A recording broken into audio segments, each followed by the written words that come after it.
you had a whole career as a massage therapist. Oh yeah. Right. So naturally you're like really accustomed to like touching people and being in somebody's personal space.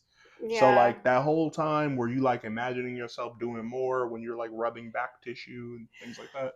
That's a good question. No, not really. So it's interesting because like therapeutic, right? Real normal massages it's like a whole different type of personality, essentially, right? And so if it's like super taboo and not okay if you do any kind of extra ooh la la stuff. And so you have clients who are in this kind of predicament where maybe they want both, or they want the sensual but they're scared to ask because they're going to get like ostracized and like ripped apart by somebody. So it's like this weird dance for people trying to get what they want and then not offending a massage therapist or whatever. So I started doing massage. I'm like scared to say it because it's just going to age me. But I I graduated massage school in 2000. So I was in school in 1999. And but a 99 and a 2000. Yeah. Girl, you working with some ass? Like, so to be honest with you, don't worry about age because like you wear it well. Like being an older woman, that's what makes you sexy. Thank you. In my opinion, you know, everybody know I'm a milk guy, but like, yeah, but it is what it is. You know, when I started though, I was like kind of scared to tell people my age, so I actually like aged myself down. So when people were like, "How old are you?" I was like 36, and I was like 40. I might buy it, but like no. When I had Aston Martin on way back, who you have an incredible scene with her and Don Prince. When I had Aston Martin on, she said, "Don't let age be the reason you don't try something or do something." Because she came in like you came in her 40s. You started at 40, came in her 40s, and then like within the first year was already AVN nominated. Yeah. And she's like a legend, really. Legend, yeah. Shout out to Aston Martin. Yeah, I was 40 when I started, so yeah, I my whole career from like age 20 to 40 was all straight massage, and I worked in really fancy spas in Beverly Hills. I had clientele that were very famous A-list celebrities, athletes, like princes and princesses from some of the Arab countries. Like, whoa. I had very high level elite, some serious clients signing NDA kind of things. Like, yeah, I can't really drop names because I signed paperwork saying I wouldn't. But yes, that was my clientele. And I don't think any of them know what I do now. I think if they did, they would be shocked.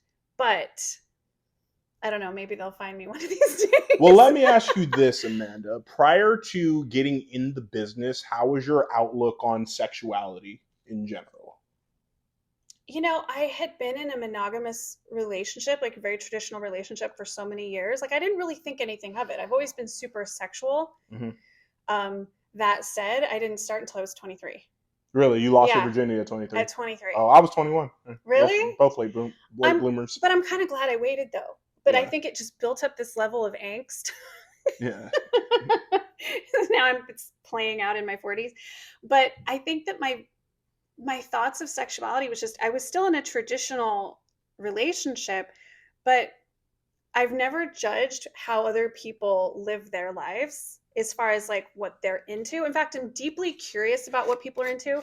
So sometimes I'll ask questions, not because I don't like what they're doing, but more like, but why do you like that? You know, I remember meeting a guy and he was really into the adult nursing stuff. Like, he's really into the nursing house stuff. Called nurse, like with the little hat. I'm here for the patient. But not even the cosplay aspect of it. It was more like he wanted to actually like nurse. Oh, like lay down and snuggle and like go for it, right? And I was like, why though? Why? I didn't really get it. So I was like, okay, well, I'll try it with you because like I don't understand. And then I was like, ooh, this is pretty hot. Like So yeah, I've always been a super sexual person, but when with massage, I was also very good at drawing a line. So like if I ever had clients who would try and cross the line with me, I was really annoyed because I was also working in a 5-star hotel. So I was like, where do you think you are, dude? Like, stop. I mean, I didn't say those words because I worked in a nice place. You don't do that. but I was like annoyed with that Yeah. because it There would be wasn't like times where clients would act inappropriate with you. a little bit, yeah. Mm. Or there's certain things they would like if you're massaging the hand Mhm. and they start like kind of doing this thing on the inside of your Oh. hand, and I'm like, I know what that means. Trying to get it on. Yeah. So I was pretty solid on that dividing line. So when I transitioned into doing sensual versions of that, it was kind of it was some mind fuckery for me to work through. It was not an easy transition, but once I finally like made the jump, I don't want to do therapeutic anymore because the other one's so much easier. It's so much more fun. Like I feel like I'm conducting music. Really? Yeah. It's like Interesting. You know, I love I'm music, so. oh yeah, but it's like that because you're watching a person's body react to what you're doing with your hands, and it's like this incredible sense of power in a way where I'm like I'm doing this and I'm just using like hands, and it's yeah, it's really awesome. Yeah, So to be good with your hands like that, to like actually get in there and like re help the person's mental health and whole like outlook yes. must be really captivating. Yeah, well to me it was always like meditative. Really. Yeah. Like you get something out of it too when you're massaging? Yeah.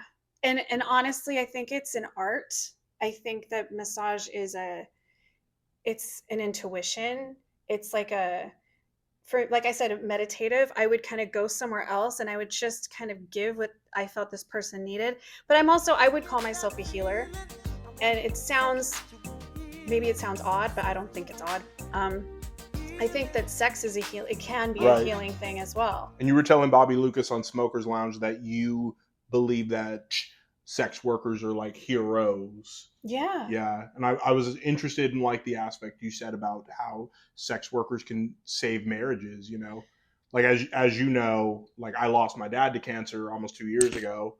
But, you know, I imagine like other people who's like have lost a relative, like imagine if somebody's wife got cervical cancer and they can no longer have sex, you know, if they might have to seek out an intimate partner, you Right. know, like that for Right. that. But then also, there's different degrees of that. So, for example, if I'm giving a sensual massage, it's Hmm. still not intimate relations. It's Hmm. not, it's not full on sex.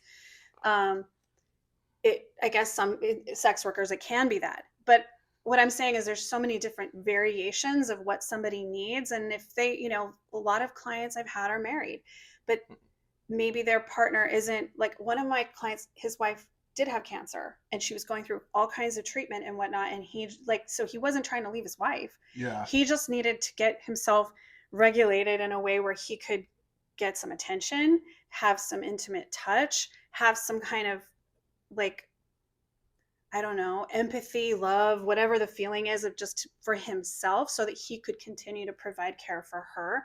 That's where I feel like sex can be deeply healing. And then I don't have a lot of experience with this. I'm not going to say I do at all, but like as far as sexual trauma, like you can work through things with a sex worker. So Mm. I think there's a lot of healing to be had through sex as long as you're going into it kind of with that mentality. Hey, it's Amanda Thickk. Go check out my interview with Thickness Protection Program.